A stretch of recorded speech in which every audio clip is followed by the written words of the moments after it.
go directly and start on the pitches. Many a times when we hear the word justice innovations, we most likely think law, think legal. My question for you today is, could it be broader? The Fast Innovator app is here to demystify this, and it's none other than Vindex Systems. Karibu sana, Chris Kago.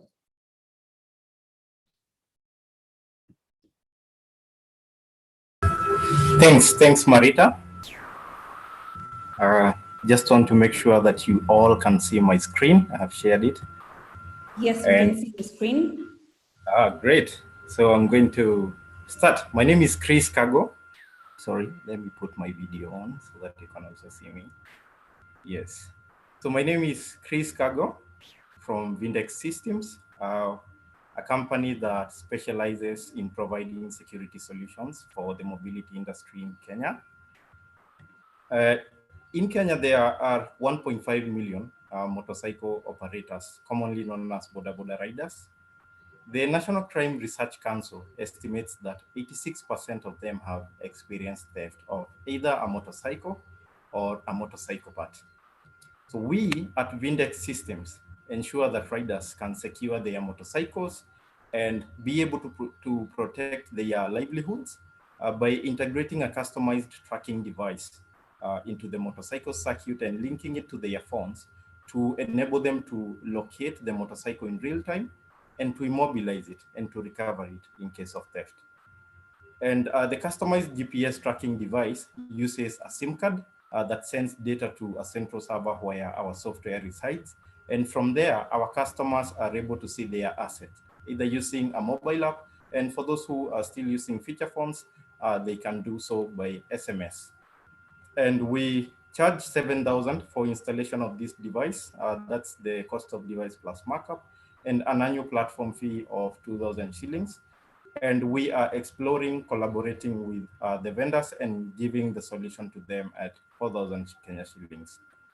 The market is currently estimated at 1.5 million boda riders by the Kenya National Bureau of Statistics, with an annual growth rate of 230 new motorcycles registered each year. And our strategic goal is to capture 10% of the new entrants into the market as we grow on. So these are the competitors who are currently in the industry alongside us. But our competitive advantage is that we onboard our customers by collaborating with the vendors. So that's our customer acquisition. And we retain our customers by offering them premium service delivery, because we place emphasis on transparency and customer satisfaction. And so far, we have recovered 26 of the 27 motorcycles that have been reported stolen on our platform, giving us a recovery rate of 96%. And the impact for that is that we are able to protect these motorcycles and therefore safeguard the livelihoods of not just the riders, but a household. So the team is made up of me, the founder and CTO, and Christine, who is in charge of business development, and Davis Ongoe, who leads us in technical installations and integrations. So we currently have 168 users, and we are looking to grow that to 504 in 2021, and 1,512 in 2022, translating to a revenue of $25,000 US. Thank you, and I welcome questions.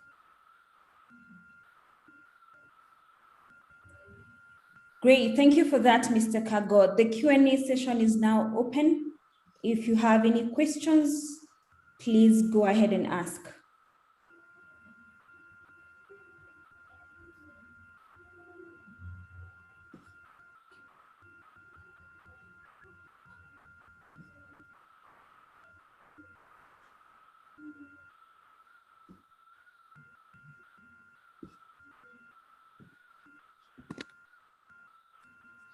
Any questions for Mr. Kago?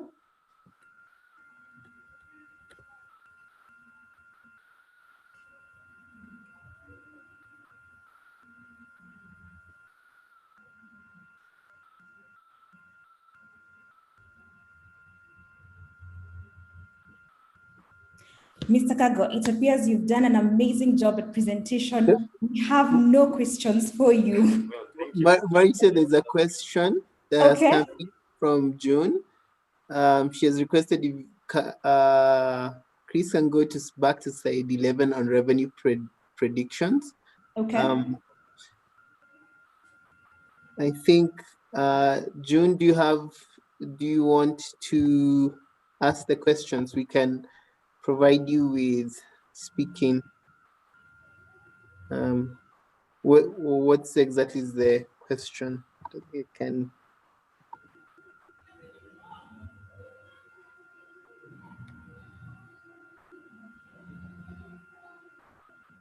Morgan, perhaps you can help June with speaking.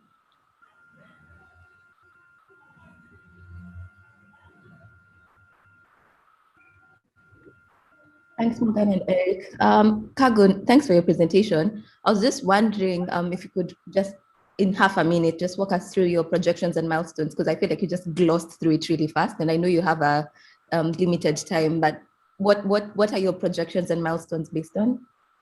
Well, our milestones are based on the number of users that we have currently and the growth goals that we have for each year. And these are based on just the number of users that we are able to capture in the market.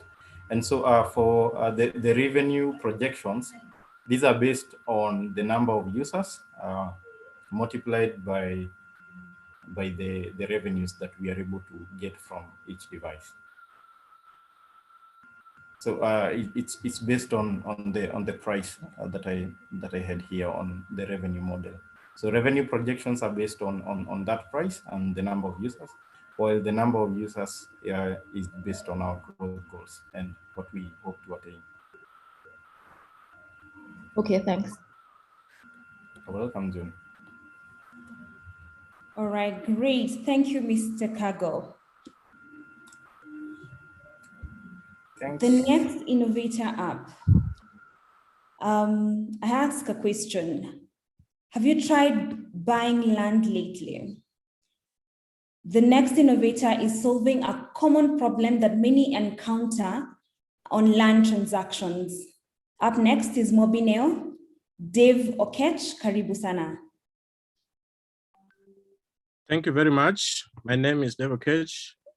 Mobineo is a tech company that has developed a land digitization system to ensure integrity of land records.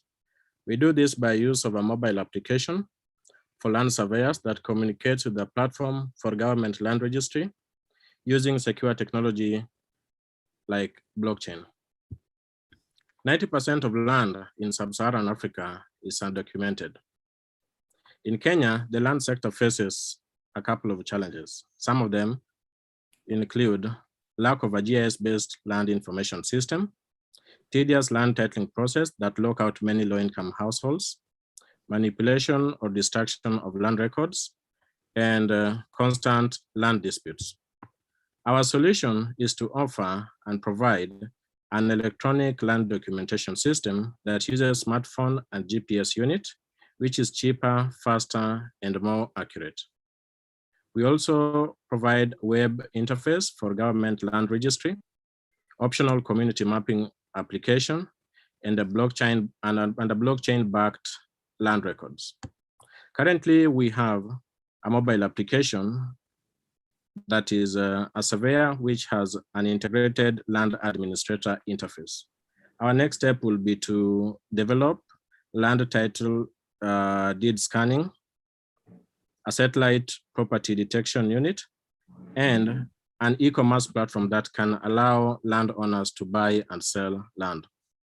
We generate revenue by charging government contracts through the land digitization process, community mapping with NGOs, and fees that we administer to land surveyors who use our innovation. The impact of land rights are many, but just to mention a few, is increase in agricultural productivity by up to 60%. There is also increase in family households, income by up to 150%, not to mention improvements in food security and nutrition, and doubling up of investment into property. The reason why we are a team that is able to deliver this innovation is because of our uniqueness and our strengths. Kate is a co-founder and our CTO. She is a published researcher and a member of the Diverse Fellows Founders Fellow. We have two very able programmers, Logan and Alex. Logan is a backend developer who has a degree in computer science from University of Minnesota, and Alex is our IT front-end developer from JKUAT University, Kenya. And I am the CEO and co-founder of Obneo. I'm a Mandela Washington Fellow, a social entrepreneur, and an Acumen Fellow, which makes us have different synergies that we can build together to deliver a product for the common good of all. Thank you. Thank you so much, Dave. It's amazing to know that we have a product out in the market to assist us in land transactions. Any questions for Dave? Hey y'all, and I'm joining to answer tech questions. And while we wait for questions to come in, yeah, I guess I'll just talk a little about the team. So all of our competitors on the market are outsourcing their technology. We do it in-house, which, you know, and actually work with the land surveyors and that. In addition, all our competitors don't have anyone from Africa or a developing country on their board or leadership. And yeah, we do it differently.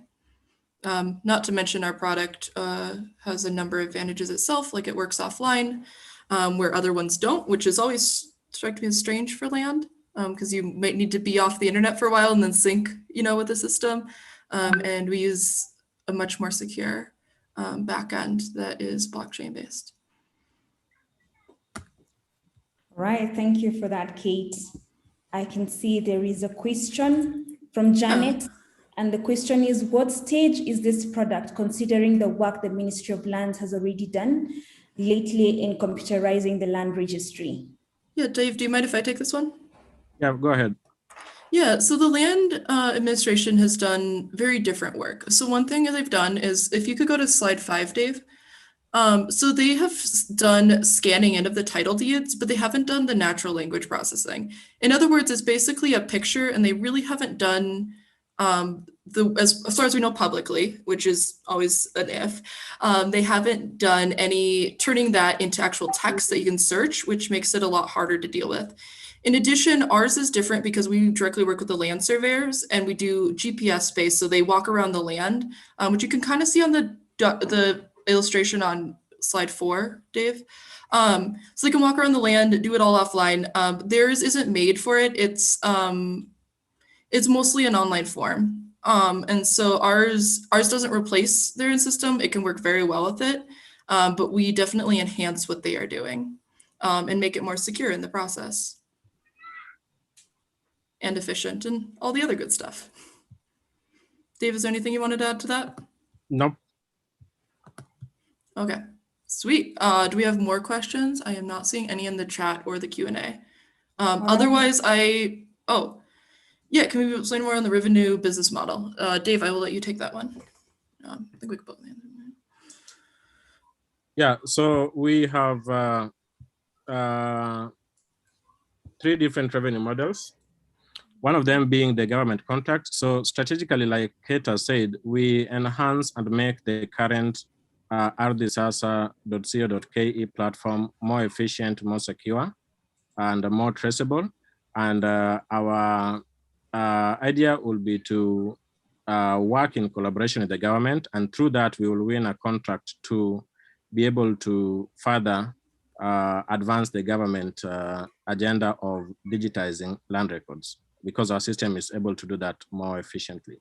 About community mapping with NGOs. So there are a couple of NGOs that are keen to map out community lands in support for the minority groups that are existing. So we will be working with the community, with NGOs that are strategically doing this, and by providing the digital mapping tool for that exercise. And through that, we'll be able to charge fee for that process. Lastly is the fees to land surveyors. All the surveyors who will, through the Institute of Surveyors of Kenya, we intend to provide surveyors with the digital mapping technology, which will attract some fee. And through that, we'll be able to generate revenue for that. And Katie, just to add on, oh yeah, I was going to add on to that last point. So for surveyors, they get paid per survey, and there are not enough land surveyors to do all the work that's needed in Kenya. So by making their work more efficient and they spend less time at the land office just waiting for stuff because they can send it through the internet, they can make more money because they can do more surveys and then start addressing it, because Kenya's actually falling behind. So 87% of land in Kenya is undocumented, and that number is actually growing because when people divide land, you have more land to survey, and they're falling behind, not catching up. So if we can make their job more efficient, it helps everybody. There's a question on, all right, great. Dave and Kate, you will allow us to only take those 2 questions. You can go ahead and answer the rest of the questions of the session. I see there are 3 questions that are there: Cynthia, Tony, and Albert. So thank you for that. Perfect. Thank you very much. All right. So up next is an innovator who is passionate about making Kenya better, and they choose to be different. We are more. Karibu sana, Kagai Mureithi. Thank you very much, Marita. Can you hear me? Yes, I can hear you, Kagai. Awesome. I think I'm sharing my screen. Can you see my slide? Not yet. Again. Okay, what about now? Now I can see your screen. Okay, then. So let me just. Okay, then. Let's go then. So my name is Kagai Moreki, and I'll be presenting on behalf of We Are More. 1 in 5 Kenyans who have a legal problem does nothing about it. That is 10 million Kenyans. And I know you're asking yourself why. Well, the problem lies because Kenyans are unaware of their rights. Kenyans lack knowledge on the legal and court systems, and our adversarial systems expensive, as Eric highlighted. And that is why 83% of Kenyans cite frustrations in seeking justice. The opportunity, though, the silver lining, technology is the only way to change the legal aid sector, according to a government report. And so what do you think we did? We took up the challenge. We built the first ever digital legal aid platform that gives timely legal advice, trains individuals on their rights and self-representations, is affordable to register a case with onboard advocates and mediators. Yes, you can call us a one-stop shop. Our product is our interactive web-based platform. Because we know Kenyans access the internet via mobile phones, we ensure that primarily our platform is accessible to low-end smartphone users so that they can access justice through our platform. What's the market size for legal aid? Well, the total addressable market, the citizens in Kenya are 50 million citizens. Earlier, I said 1 in 5, that is a serviceable addressable market, but the serviceable obtainable market is 4 million people in urban areas. The competition, well, of course, there's competition. There are lawyers who do pro bono, there are NGOs, organizations, online with the first digital legal aid platform. But the question is, how are we different? Well, number 1, we are easier to access. Because of accessing justice is a really big problem. Number 2, our delivery. Because of technology, we are more efficient and effective. 3, we get to the solution faster because we are more prompt. 4, technology has given benefits to our users, such as the privilege of anonymity. And 5, we provide self-help on the go, meaning someone can work on their own case through our platform as we give them guidance. Now, what have we done so far? We have handled cases valued at $20,000 starting from October 2020. And let me break that down for you. That means only 55 users with a 96% rate, because we haven't even implemented our marketing plan yet. The business model is quite simple. We have a registration fee of $1 and a revenue sharing of 25% of cases handled in-house. And when I say in-house, that means I have to introduce the team. The team is comprised by myself, Kagai M, a lawyer, Kevin Mudini, Mohammed Billo, Henry Karaoke, Eric the G, our IT guru, and Harendra Patel, a certified mediator. That means 3 certified lawyers, a certified advocate, and a certified mediator, all in one platform. And I forgot Eric the G, guru IT with over 10 years experience in IT. Now, what do people say about our platform? Bessie LA says, thanks to We Are More, I'm not in jail. Patrick M says, We Are More was there for me when no one was. And Fuad A said, Corona devastated my business. We Are More helped me negotiate with creditors. And so I leave you with this. Yes, you stop thinking about change. Speak it, be different, because together we are more. Thank you very much, ladies and gentlemen. Thank you, Kagai, for that. That was quite interesting. The session for Q&A is open. Do we have any questions for Kagai?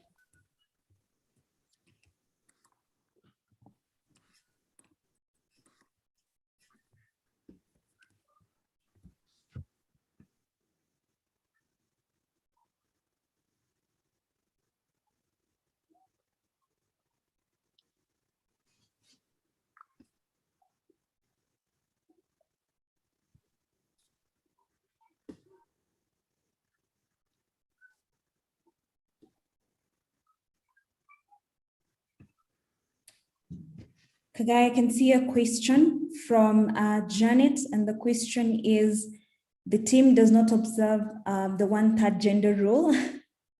Do you care to comment about that? Yes, unfortunately, I'm not allowed to put the full disclosure of the team, but number one, the chair of our board is Dr. Sarah Kinyanjui, who is a female. Our social media director, Kiria Mudiora, is female. Our advisory board actually is consisted with the Dr. Sarah Kinyanjui, Dr. Annette Mbogo, who are female and in their respective capacities, advocates of the High Court, who've helped us, guide us. So, and my personal mentor, Dr. Sarah. So, yes, the people at Hill told me not to put too many people in the slide, so I had to choose the core team. I apologize for that. All right, great.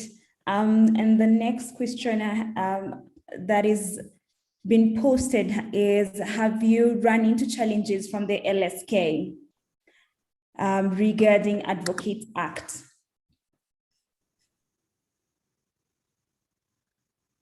Not yet, but if you elaborate further, we have on the call Henry Karaoke, who's our advocate, who can also answer the question, but we have not run into LSK with any problems because we're offering legal aid. All right, and the very final question that we are going to take today is from Jackie, and she's asking, are other indigenous languages considered by the app We Are More? Actually, we are pivoting the system, and that is why we started small, to include all these other languages. We've created another solution also that entails for us to be very, very aware of each indigenous language in Kenya. So it's somewhere we're pivoting and looking to. Hopefully we can roll it out next year. All right, thank you so much, Kagai, for that. There are several other questions on the Q&A and on the chat box. I'm sure you will get to it. Ladies and gentlemen, we have come to a time where we're going to go into a short break. And during this break, we'll have a panel discussion where we'll be focusing on the theme for today, for today's event. Mr. Eric Mwangi will be moderating the session. Let's be sure to pick up some insights that are going to help us to thrive. Karibu sana, Mr. Eric Mwangi.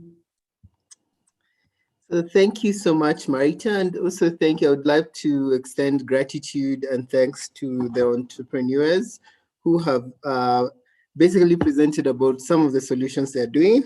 I hope you have learned something more, but I always encourage, ask as many questions as you have about what they're doing. And if you can't give them support, offer it, because it's not always just about understanding, but also what you can give and what you can offer.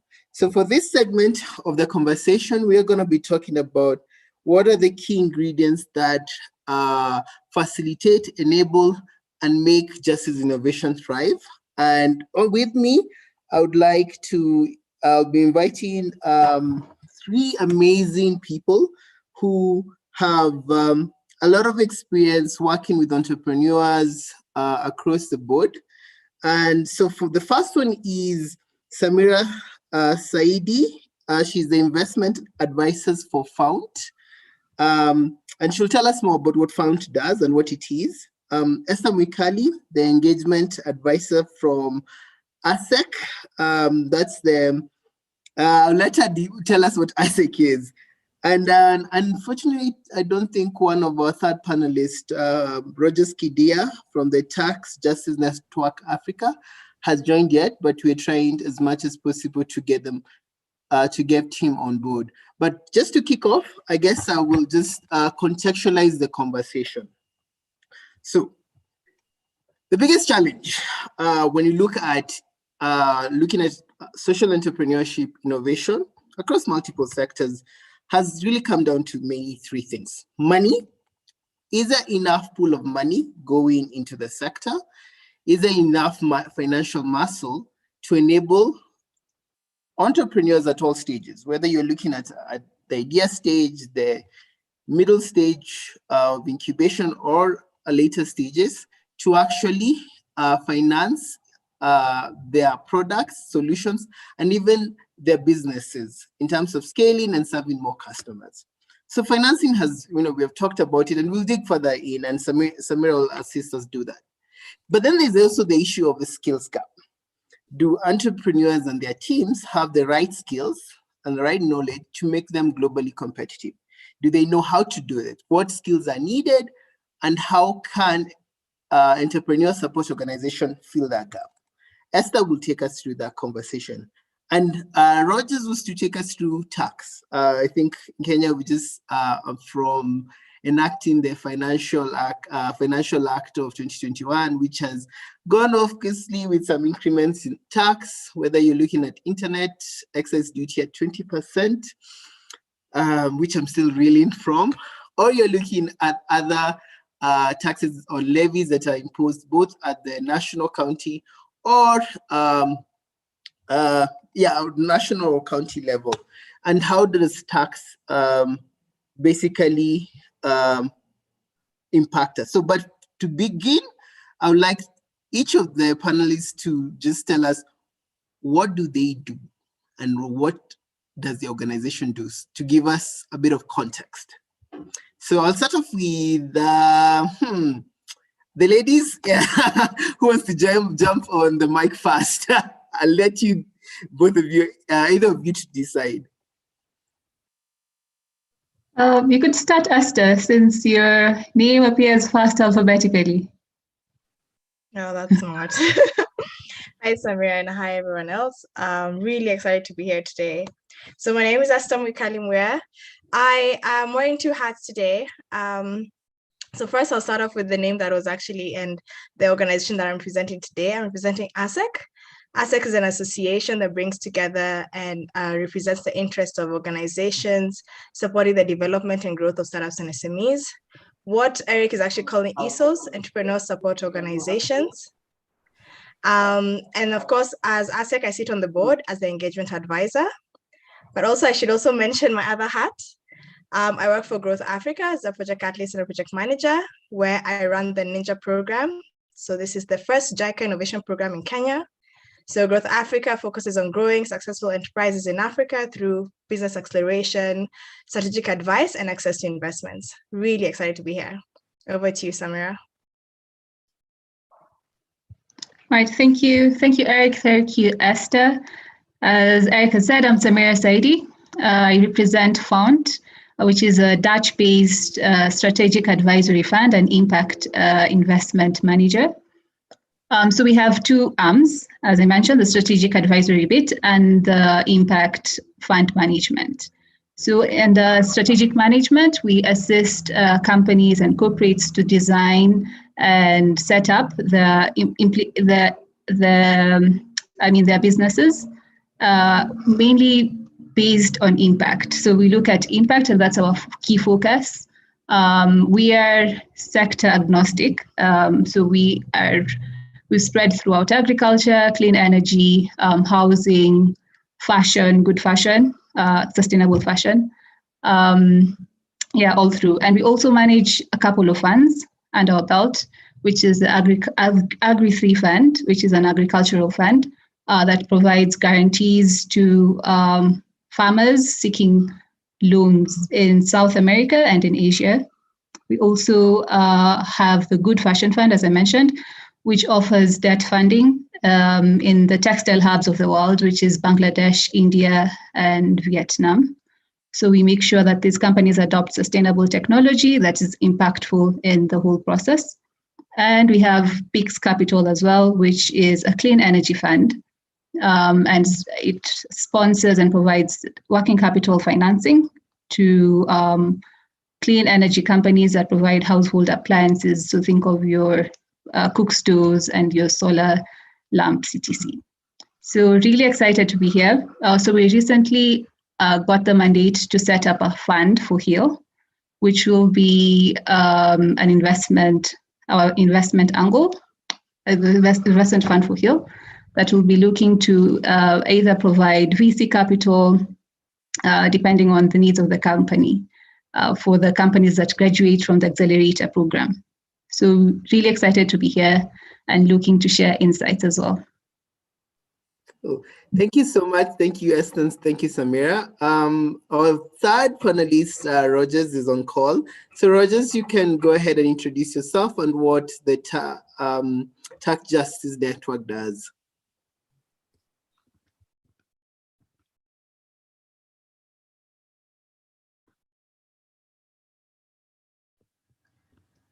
Great. Hi, guys. My name is Rogers. That is me without makeup. So let me try and so that you see me. Great. I must say this, I've been traveling. I just arrived in Longwe here, Malawi, just 45 minutes ago. So I just rushed and I tried to join in. I think there are issues to do with network and connectivity, so I apologize for that. But I'm really happy to join you guys. So my full name is Rogers Kidia, and I work with Tax Justice Network Africa. We are normally called TJNE. So there's a Tax Justice Network International, and then we have Tax Justice Network Africa. So for us, we are more like a Pan-African organization, and also a member of the Global Alliance for Tax Justice. Our work, or what we promote basically, is socially just, one, accountable, and also progressive taxation systems in Africa. So we have systems, we have taxation systems and also formats, but our focus mainly is on systems. And in that, we try to advocate for tax policies which are pro-poor and have pro-poor outcomes, and also tax systems that are able to curb public domestic resource mobilization. In the past, a very long time in Africa, we've been having a challenge of raising our resources. So because of that problem of not being able to raise resources locally, we are now bound in this endless circle of loans and debts. So how we achieve this? We do this by challenging all forms of harmful tax policies in the continent that facilitate either illicit resource outflows or favor wealthy people or those that aggravate or perpetuate inequality. So we are doing all our best through policy engagement, through research, and providing platforms to dedicated African researchers, campaigners, civil society organizations like what I'm doing here in Malawi, policy makers. We are here to meet parliamentarians to discuss the agenda. We work also with media personalities and media companies to just cooperate and try to synergize our efforts in our struggle for or against illicit financial flows, tax evasion, tax competition, and all forms of tax policies, yes, and practices that hinder our beloved continent from progressing. So in long and short, that's what Tax Justice Network Africa does. Thank you, Rogers. That's very informative. And I definitely look at picking your brains as we go along in this conversation to understand how can we create more progressive tax regimes for startups across the board in Africa, especially. So, but now I'll start my conversation where I rightly should start, money. And Samira, I'm throwing this question to you.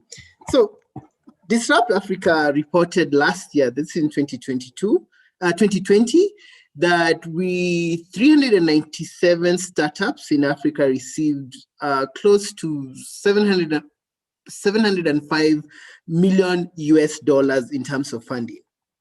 The key issue that we noticed is a lot of this funding is coming from outside, not from locally. It's not locally sourced. It's a lot of funds, VCs that are either based in Europe and or in the Americas. So the question is, why is there a gap in terms of local funding, and how can we fix that? Thank you, Eric. Well, that's an important question, and it's becoming a recurring issue, especially recently, where you notice some inequalities around allocation of resources, right?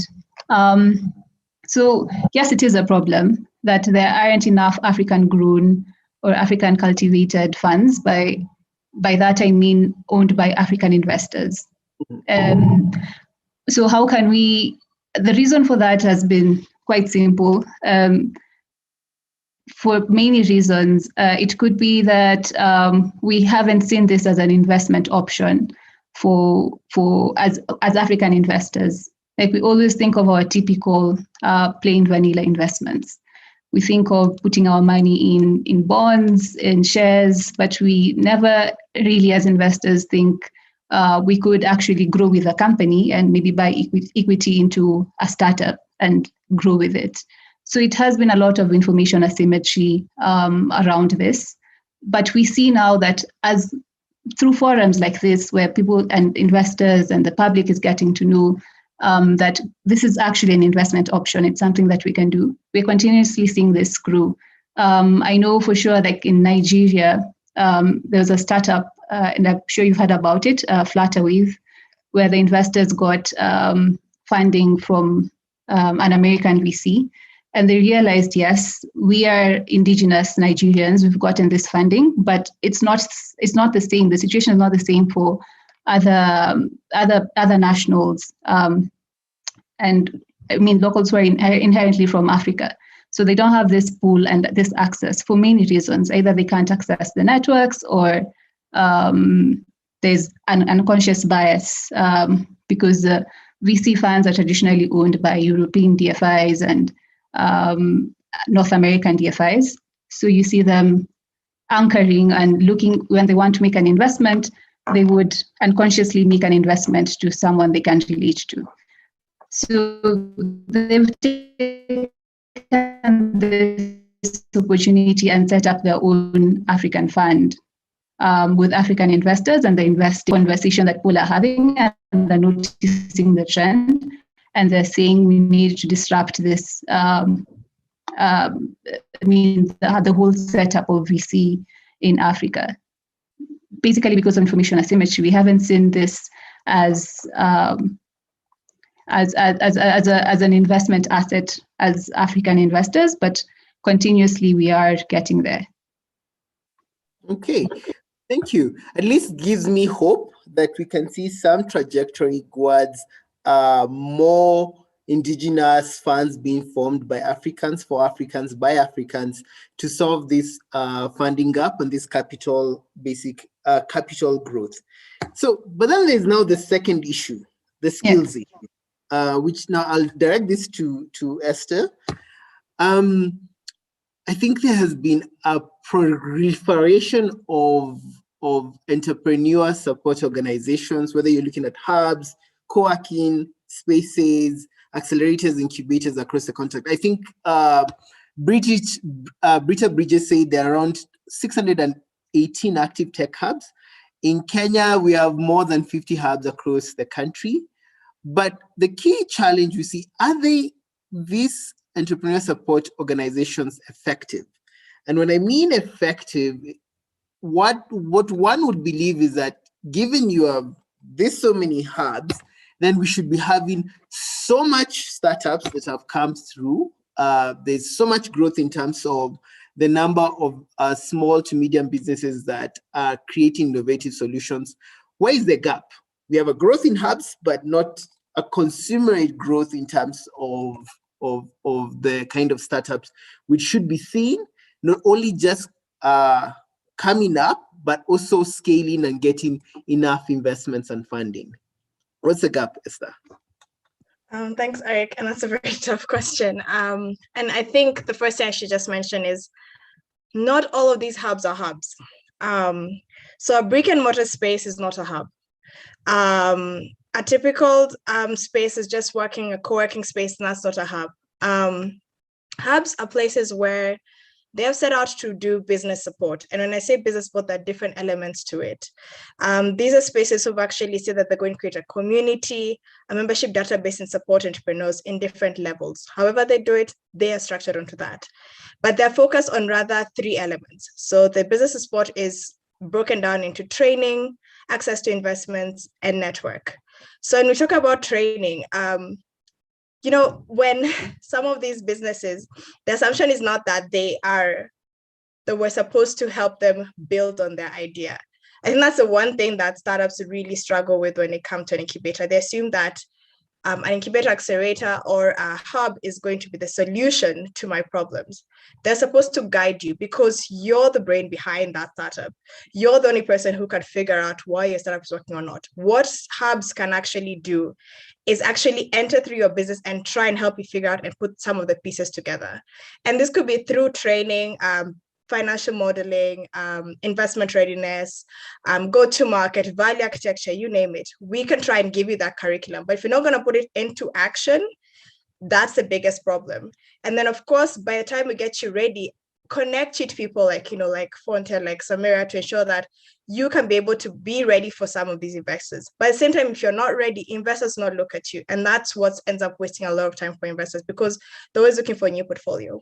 At the same time, trying to get sure that you are in front of the face of the right corporates, because one of the things is voice out businesses. Necessarily, even if you're focusing on your B2C, focus on your B2B market. If you get 1 or 2 corporates in as your clients, that's great.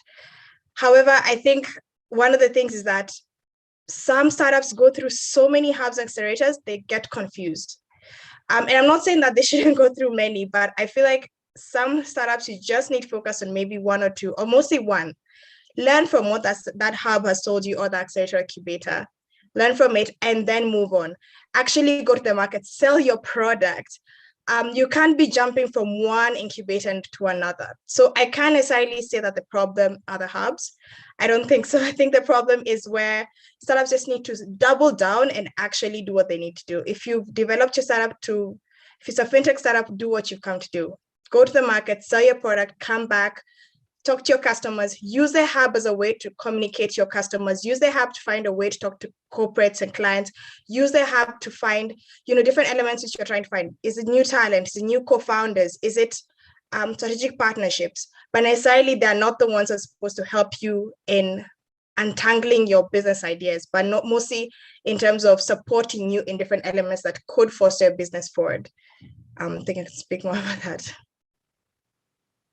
Thank you. So we are giving the honors to startups to utilize the skills and tools that are already being provided by these organizations to talk to their customers. And for us, we say in Justice that we're trying to solve a very big problem using an old system, and we're asking you to enter into innovation, but also that means you as a Justice innovator need to gain the tools and skills and knowledge that helps you understand what are the main issues for your target user or customer and try to solve this in the best way.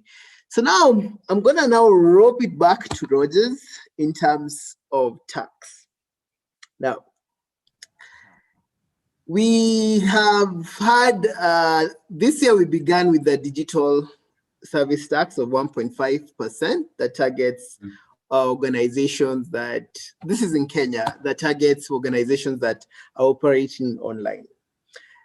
Internet, which an excess duty was slapped on top of the VAT in 2018 of 15%, went up just we all got those emails from our ISP saying we have increased the price to due to the tax changes. We have seen in places like Tanzania, who introduced a $930 license fee for operating a blog, or the 200 Ugandan shillings, that's sort of a $0.05 tax that was imposed on social media in Uganda. In Benin itself, it increased this by 250%. There's an increase of 250% on the price of 1 GB of mobile data because they taxes. So we know we live in the information age, the digital age. A lot of even the solutions that are developed are deployed through the internet. And we've seen even a number of the presenters today are using some form of digital tool or technology to deploy the solution. But government still is coming at us with one tax or the other tax. Why? And how can we fix this? Both as a community of innovators, but also just as the ordinary citizen who probably is thinking I might at some point go into entrepreneurship. How can this be fixed?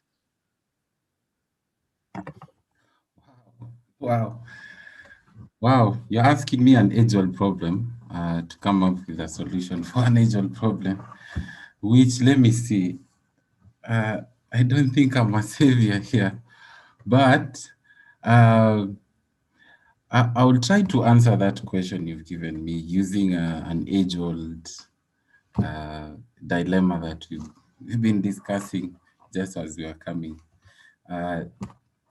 It's the issue of the baby. There's a famous dilemma. I think it was set up in the European country, whereby now people are attacking a certain town, and then you have to run away, but you have a baby, and you have to hide somewhere. So you have a choice. If you hide, you are sure the baby can cough because can cry or cough depending on whatever happens, and then the people who are searching for you will get you and kill the whole tribe or kill the whole inhabitants of that town. Well, you have the choice of, unfortunately, ending the life of this kid to save the whole or the entire community. So that is the question to do with, especially on digital taxation. The question on digital taxation, because when you look at a country, for example, in Kenya, the discussion is not about just digital taxes. You lose your focus when you just narrow it down to a particular line of tax. The actual problem is on the two fiscal issues that we usually focus on. One is in terms of raising revenue, and two, in trying to spend that revenue to cure social issues, or to have, for example, at the moment we are discussing about redistributive justice or issues to do with corona and things like that. So there are poor people that you have to spend money on. So as a tax planner, if I sit here as a government person on one side, they always tell us, look, we don't have money. We have people suffering in hospitals. We don't have money. We are constantly looking at solutions on how to raise taxes.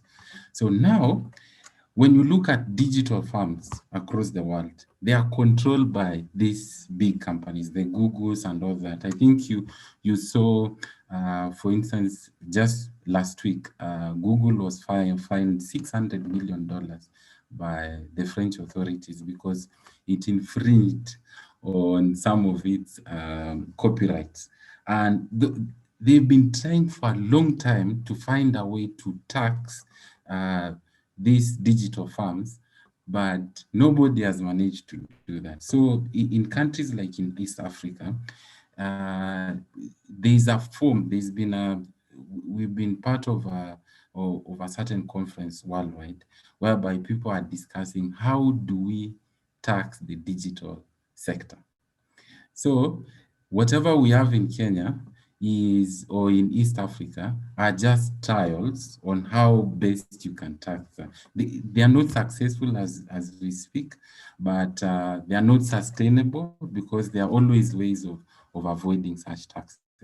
So what I can say in these particular issues of digital taxation, that there's been some considerations because on one side, the government really needs to raise these taxes. But on the other side, we are also trying to see, is it equal enough for everybody? So I know I've not answered your question, but I'll just say to you that this is something that has been part of discussions, and also why currently we have the introduction of the proposals of the global minimum taxes, that people are trying now to say, okay, we really tried to tax the digital sector, but we failed. So can we come up with just a minimum tax for everybody? So it's still an emerging issue. We are also in the process at the moment coming up with researches. We've started researches in around 30 countries in Africa. So by end of this year, we'll have tangible proposals that we can present to you on that specific matter. Thank you, Rogers. Yes, I'm still hungry for a solution, but it's a good step to frame and contextualize some of the challenges and also the geopolitics that involves, especially when it comes to digital tax. So I'm going to invite any questions from the audience. And as I look to the audience to ask their questions in the chat box, I want to now throw this question to all my panelists, and this is around diversity and equality. So what I mean is that there has been an issue when we talk about startup growth. How many, you look from a financing point of view, how capital goes to a certain segment of people, whether it's based on their race, whether it's based on men, and we are seeing less, about, seeing more underserved, marginalized groups getting either the kind of funding or the kind of, entrepreneur support. So I'm looking at getting more women supported, getting more people living with disability supported, getting, whether it's looking at even race in terms of capital, how can we solve this? And even when it comes to the tax regime, how do we get government to hear more people who are really at the bottom of the pyramid when it comes to progressive tax regimes that don't wound them but work for them? So I want us to touch the question of diversity and equality. And anyone, I'm inviting anyone to jump in. Maybe I could start and giving my perspective from our funding, So you're right, and I think, research, data, experience proves the same, right? That it's become more difficult to diversify the pool, diversify the investments, either based on race or gender diversity. Like women founders are not finding it easy accessing capital.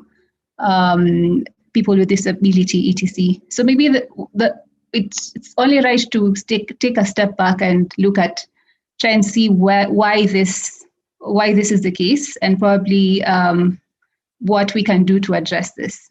So it has been, as I said before, that the traditional VC owners have been European, Northern American, backed by DFIs, right? So through an unconscious bias, generally, they would want to invest in people they can relate to, ideas they relate to, a team they relate to. So we see a divergence in, let me say, race, right, where they put their money. And also some cases and some case studies and research has also shown that how you present the case, how you make the pitch varies. You find that maybe startups in East Africa, for instance, don't have a core grasp of what the business model is and what exactly they want to offer. You'd find other startups or other founders really understanding the VC lingo. They know what to say and how to say it. They talk of their break even. They know their revenue model and they have a good grasp of it. Even though they're not finance, they don't have a finance background. Yes, they could be lawyers, they could be farmers, but they have a good grasp of their financials. And as a VC coming to see a pitch, that's the first company you'd identify with. So what can we do? Can we train our founders better? And maybe this is where Esther comes in. Can we train them better to talk the VC lingo? It doesn't mean that they need to do a whole course on finance, no, but they just need to really understand what the business is and what the drivers are. When it comes to driving unconscious bias in allocating revenue, we see now that impact funds are making a conscious effort to make it an investment criteria, that they will allocate a portion of their funding to underserved portfolios. So for instance, you see, and this is a popular VC in the States called Anderson Horowitz, who've raised 5 billion this year. And out of that 5 billion, they took 2 million and they said that consciously the 2 million will be allocated to underserved portfolios. So these are whether there's gender bias or race bias or whatever underserved portfolios, that they will consciously look at it. We see in impact investment, and this is what has found as we're trying to structure the HEAL fund, that we're making a conscious effort to make impact matrices part of our investment criteria. So will we be investing, what percentage of our portfolio will we be investing in women-led founders, women-led startups, sorry. So it's continuously becoming a conscious effort to fight the unconscious bias. And we see it more even in politics, right? What we call affirmative action, that we see that there are less women represented in politics. So you make it a rule that we say the third gender rule, that we will consciously make a decision that we want women included in politics. So it all boils down to making a conscious effort towards fighting all these inequalities. Yeah, just to jump onto that, I really echo what Samira said. One thing I always tell people, if you've gone to Harvard and you're and someone who's gone to Harvard actually comes to you and wants to be invested in you, you'll actually give the person who's gone to Harvard compared to someone who's gone to Yale. That's what I always say. I always say that some of these investors, they'd rather invest in people who they know because of the cultures, not because sometimes some of them, they're not necessarily biased, even though the bias comes out that way. So one of the things, of course, we always want to say is we're trying to also attract more of these investors to understand more and see what other startups are doing in Africa that they can actually be really interested in. But at the same time, we've been preaching as well as trying getting more local investors. A good example, which is done in Thrive Wealth, Chandaria Capital. I always try and tell people, if you can try and get high net worth individuals into a group and try and move them from the typical real estate and infrastructure into investing into startups would be great. I saw this with Twigger. Some people who were interested, like when Twigger came up 10 years ago, Twigger was going around the age of investment, asking for $5,000. And these people right now, if they exit, they'll be millionaires. And that's in 10 years compared to the real estate infrastructure they're trying to build. Another thing in terms of what Samira said, in terms of our startups need to learn how to talk the lingo. Storytelling is so important. We need to teach our startups, and we're trying as well. And one thing I always tell startups is, you can't run these businesses by yourselves. You need to get co-founders, and don't get a co-founder who understands. So maybe if you're a techie, you built this part, you built this startup, this product, and you understand the backend. Get another co-founder who can actually articulate your vision and your mission and can actually speak to in front of individuals and can actually draw them into your story and what you believe in. I always say it's good to have a co-founder. They'll start as COOs and then they'll move into co-founders. And these are the people who actually bring in the investors in the corporates and everything. The last one is on women. So any of you, if you've ever met any of your friends started a small biashara, or even a small business, and that's how these startups start. Even when they're grassroots level, we start from angel investment before you go to seed and all this investment. How many of you have actually been interested in actually trying to invest in one of your friends' investments who are women?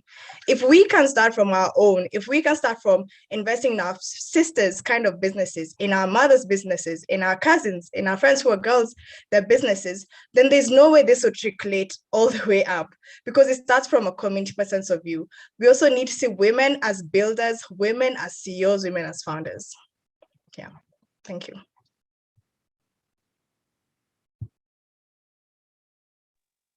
Thank you, Samira and Esther.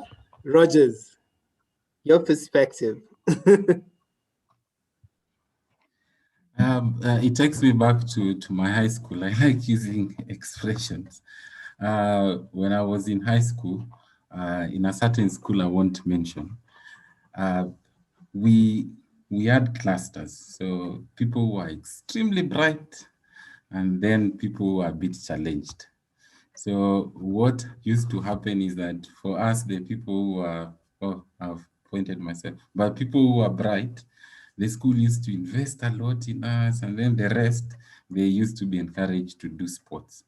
But now the problem came in that during the mean score, we used to go really down because there was no dedicated focus on what really matters at that particular point for the school. And when you look at the macroeconomic level of a country, basically they push, and my message is on policymakers in government, is that a progressive tax system or a form of tax equality will look like people with wealth, more wealth to pay more.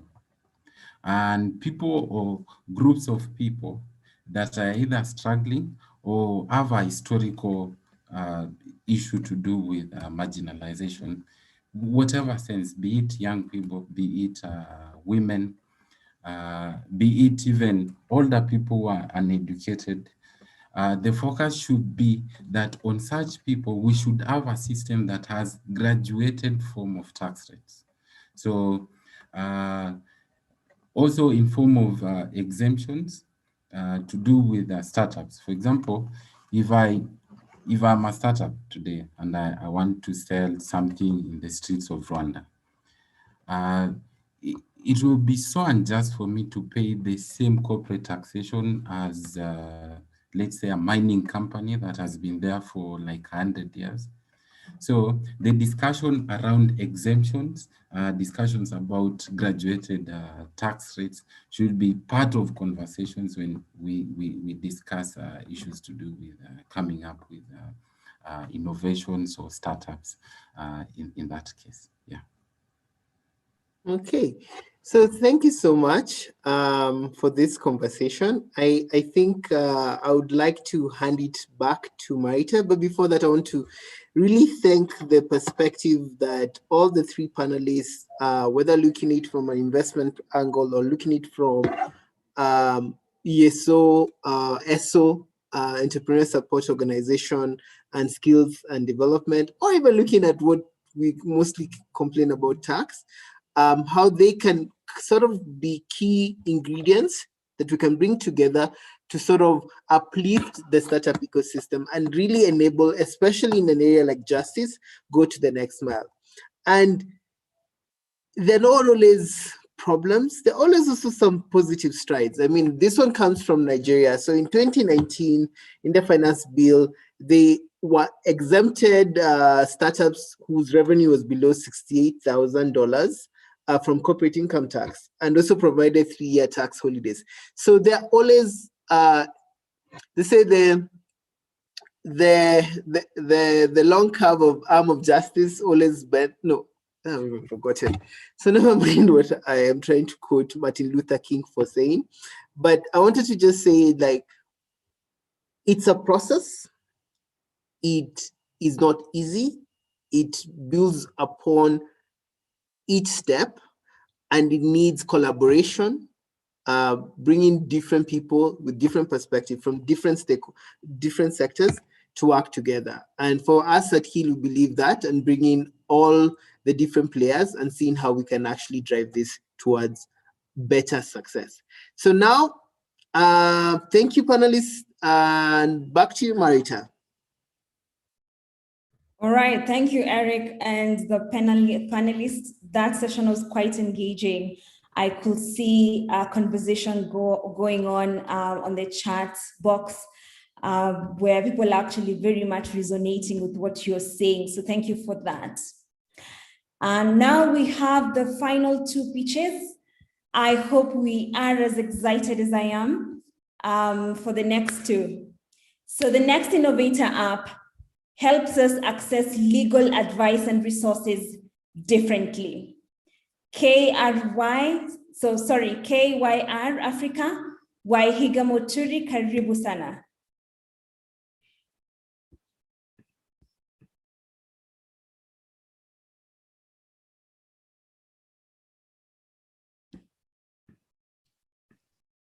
Thank you very much, Marita. Can you hear me well? Yes, we can hear you. You see my screen? Yes, we can see your screen. Okay, thank you.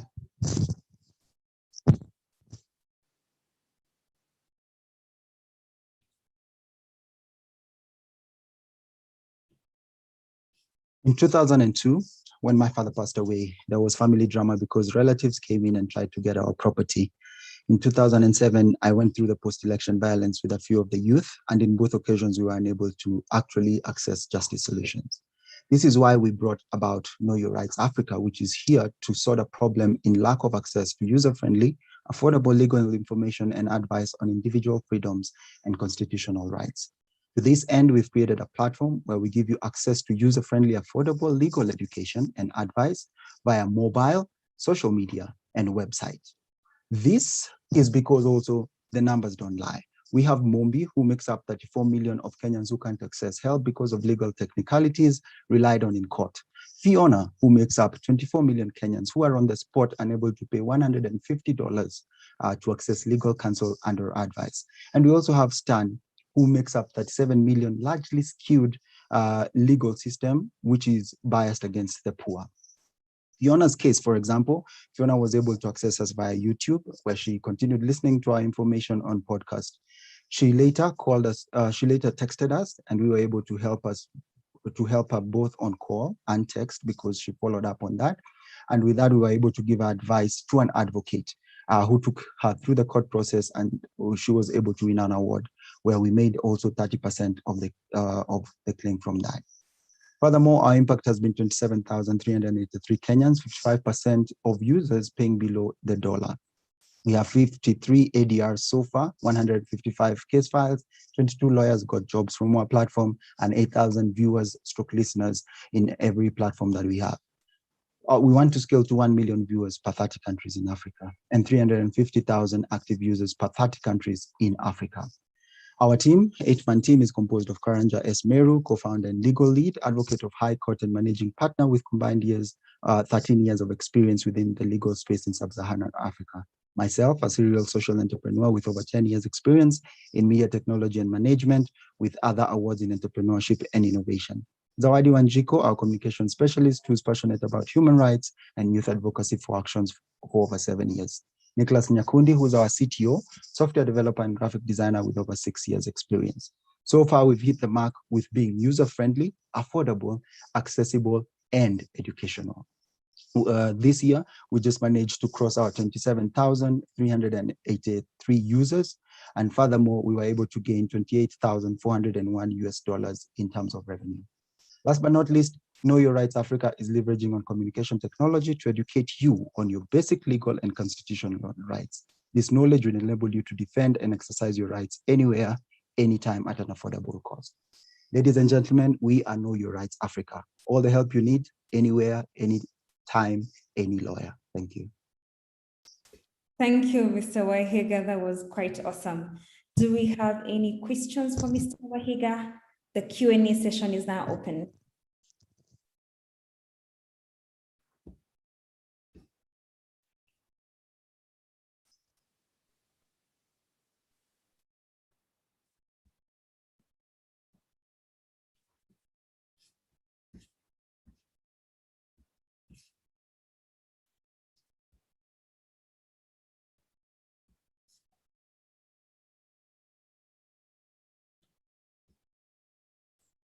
Wahiga, I can see a comment, nicely done. So they're appreciating that. Thank you. We have a question from Mr. Nitu, and the question is, who is your primary competitor? Okay, great. Let me go to our competition, if I'm allowed to still go back on the slides.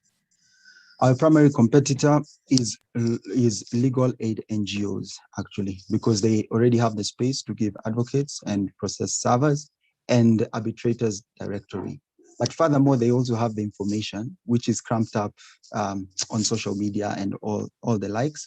But again, as I repeat, it is cramped up. So people are not able to actually access it. And when they finally access it, they're not able to translate it into a language they understand. All right, thank you for that. Is there any further question for Mr.? Yes, I have a question. Right, Peter. My name is Peter Mbando from Tanzania. I'm so sorry because I dropped some times back because of I had another meeting. By the way, now I'm back. The question goes to, I was looking through different pitching, and they are all doing a wonderful job, a wonderful business model.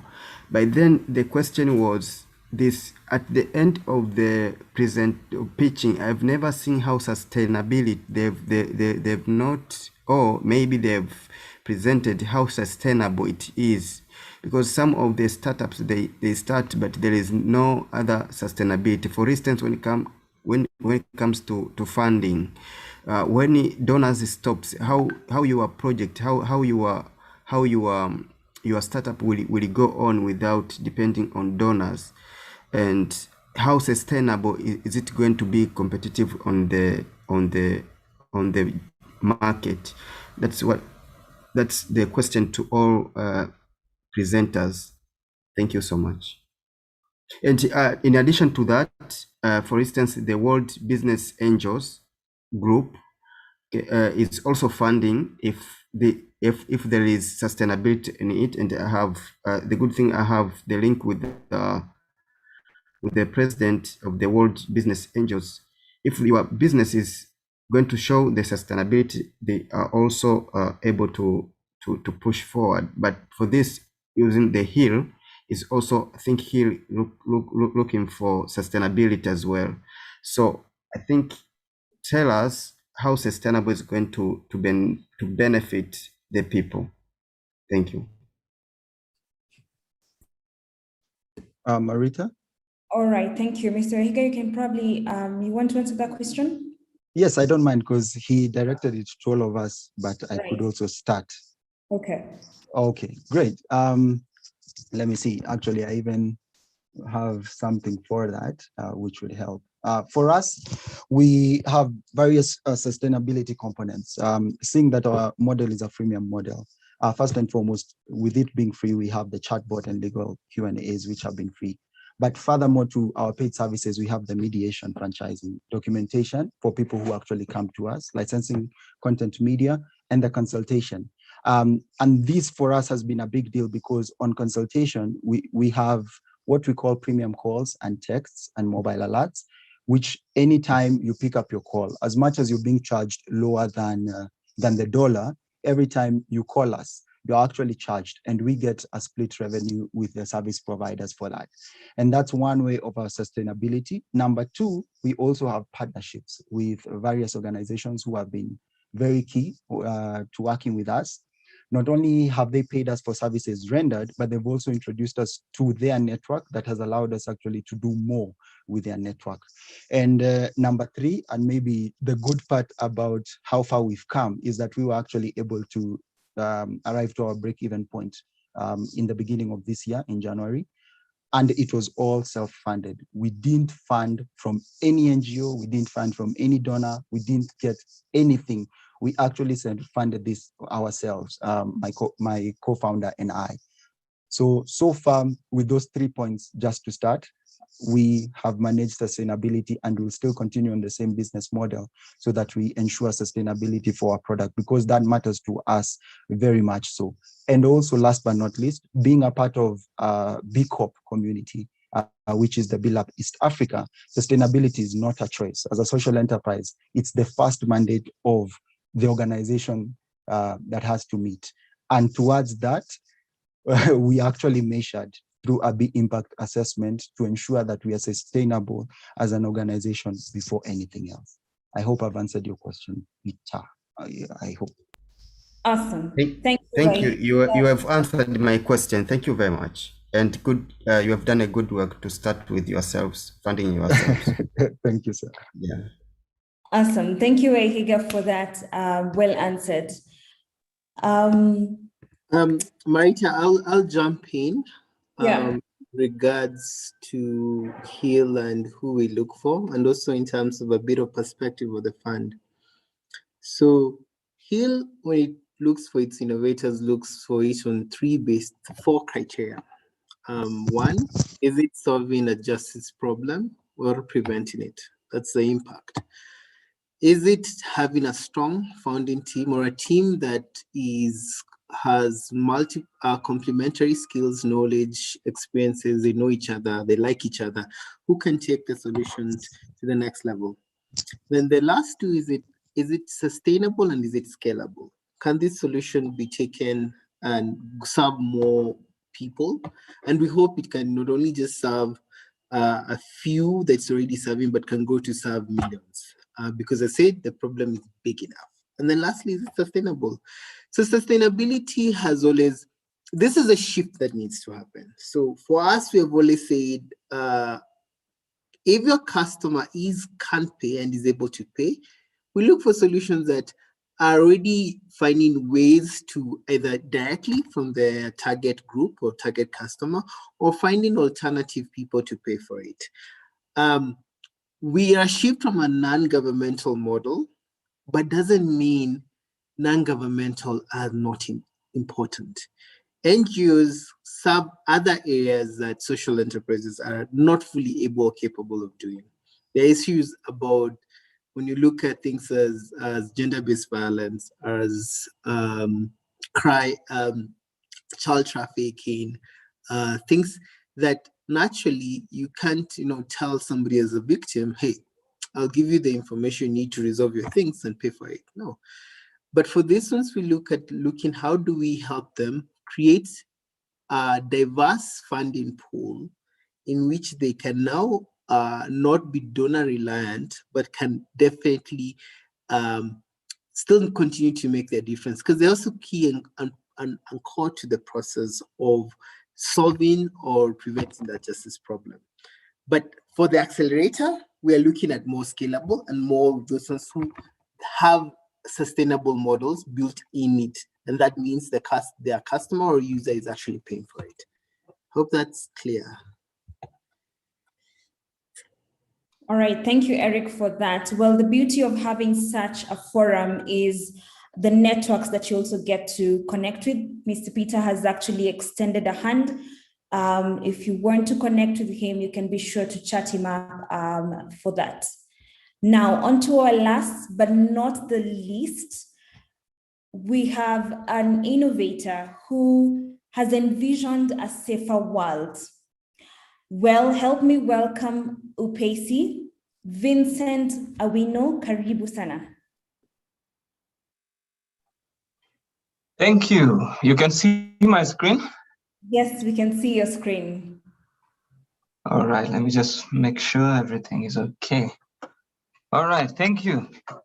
My name is Vincent Awino. I'm joined with my colleague, Eric Mureithi. We are from Upesi World Limited. With a population of about 50 million people, only 1% of people have access to reliable emergency response services.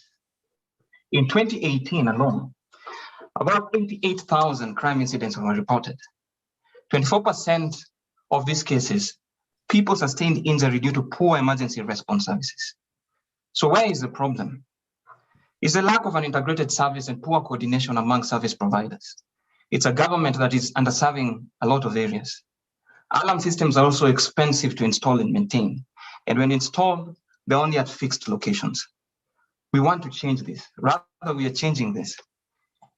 Upesi is a mobile application that enables people to trigger an emergency alert to friends and family, the police, and top emergency service providers at the touch of a button. So how does it work? Users can trigger an alert in one of two ways, by either clicking the power button to their phone 4 times, or by clicking on any of the emergency buttons available on the app.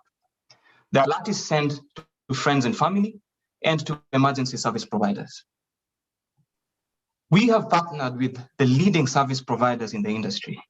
These include G4S, 911 Group, AAR, Amref Flying Doctors, St. John Ambulance, just to name a few.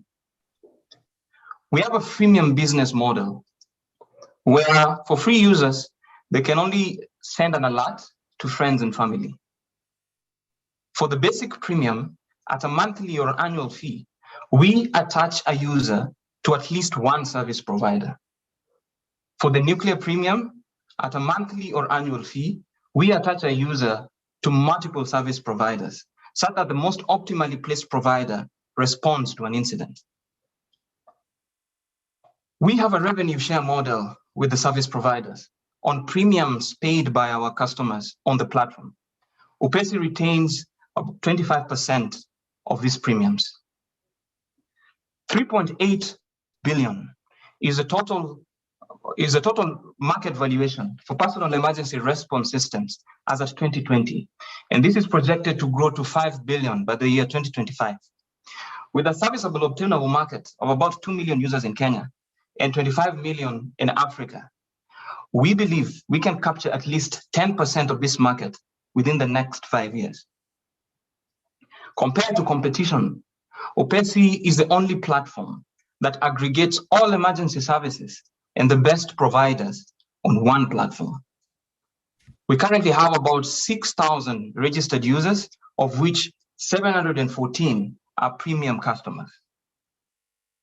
With a multifaceted team of talented engineers and business administrators, Eric, myself, and Edna believe that we can create a safer world for everyone.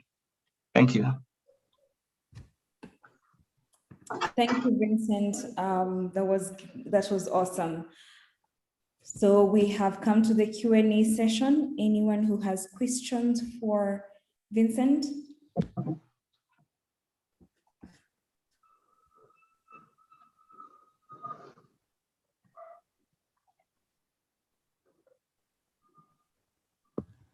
Roger's here. Yes, Roger. A quick question. So Eric, thank you.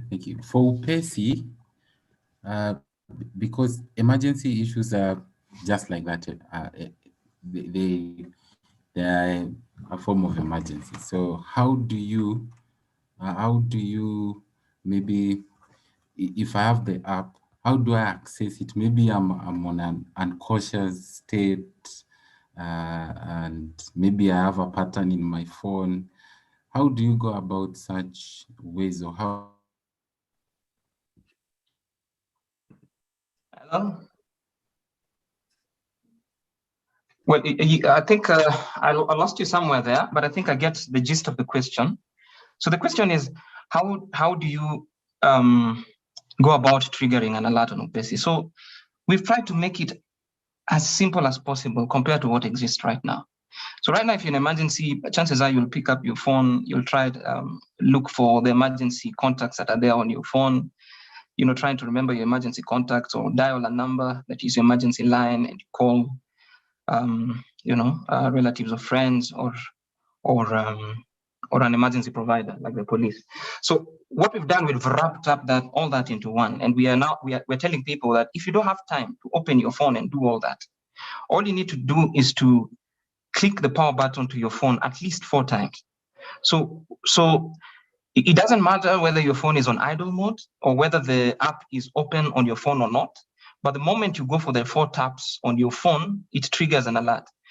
That alert instantaneously is sent to your, we're calling it a social safety network of your friends and family, and it also goes to your emergency service provider.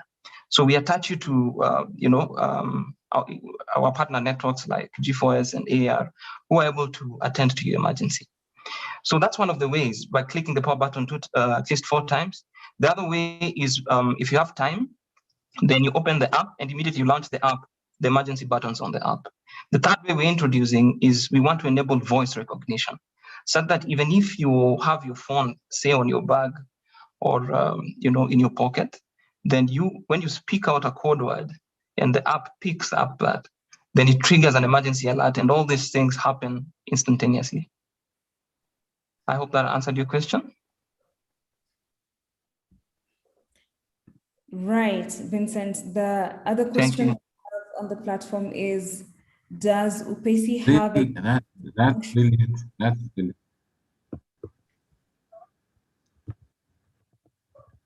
All right. So the other question that we have is, does UPESI have a USSD function for those who don't have an internet enabled phone?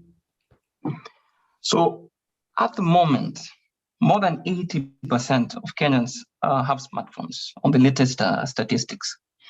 Now, USSD is important, but the way we are looking at it is, you see, during emergency, chances are you won't even remember the star something something hash and send. So the way we are going about USSD code is we want that when your phone doesn't have internet connection, then the app automatically detects that you have no connection, and it goes ahead and dials the USSD for you automatically and sends it, such that it hits our system and we know that you're in an emergency. So that's one of the ways we are using USSD. The other services we're introducing is an SMS service, where somebody can just type in a certain structured SMS, and we're able to get that and wire it to response teams accordingly. All right, great. Thank you, Vincent. There is a question on the Q&A. You can look into it and answer of the session. Thank you very much for that. Thank you. And now, ladies and gentlemen, let us appreciate these brave innovators who have come up with an amazing justice solutions to address everyday challenges. They have done well. They've done an amazing job at the pitches. We appreciate you, and we have totally enjoyed the session. Keep it up. So we have come to the end of the session. Should you have any further questions, please go ahead and connect with the innovators. I believe they have shared their social media platforms and even their contacts where you can contact them to keep the conversation going. That said, I would like to actually appreciate and thank the innovators once more. The panelists, that was a quite engaging session. We have had some good insights on taxes, on the hubs, on what we should do as innovators ourselves to access funding going forward. And also to the Hill Forum for actually organizing this and providing us with this amazing opportunity to be here. And definitely to all those who've attended, we have appreciated. Thank you for allowing us to go slightly overboard time. We apologize for that, but we needed to ensure that we've answered quite a couple of questions, and also the presentation was quite amazing as well. So from me, thank you, good night, and goodbye. God bless.